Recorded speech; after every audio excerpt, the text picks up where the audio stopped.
अस्सलामु अलैकुम वरहमतुल्लाहि वबरकातहू। हजरत मूसा अलैहिस्सलाम के पैदाइशी से पहिले एगो मगरूर अउरी जालिम बादशाह रहे जौन फिरौन के नाम से मशहूर बा। फिरौन एक दिन ख्वाब देखता कि बैतुल मुक़द्दस से मिस्र के जानिब एगो आग बढ़ते चलल आ रहल बा और उ आग तमाम मिस्र के लोग के जला के राख कर देता, लेकिन यही आग से बनी इसराइल के घर महफूज रहता। फिरौन ये ख्वाब के ताबीर पास मौजूदन नजूमी लोग से पूछलक तो वो लोग बतावल कि इसराइल में एगो बच्चा पैदा होखे वाला बा जौना के वजह से खिबती लोग के हलाकत होई।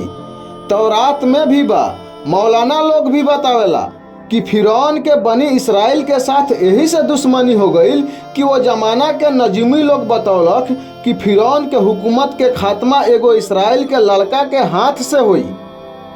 और कुछ तारीखी रिवायत से मौलाना लोग भी बतावेला कि फिरौन एगो भयानक ख्वाब देखले रहे जौना के ताबीर दरबार के नजूमी लोग भी उहे दले रहे। यही बात पर फिरौन इसराइल के लड़की सन के छोड़ के सारा लड़का सन के कत्ल करे के हुक्म दे देलक।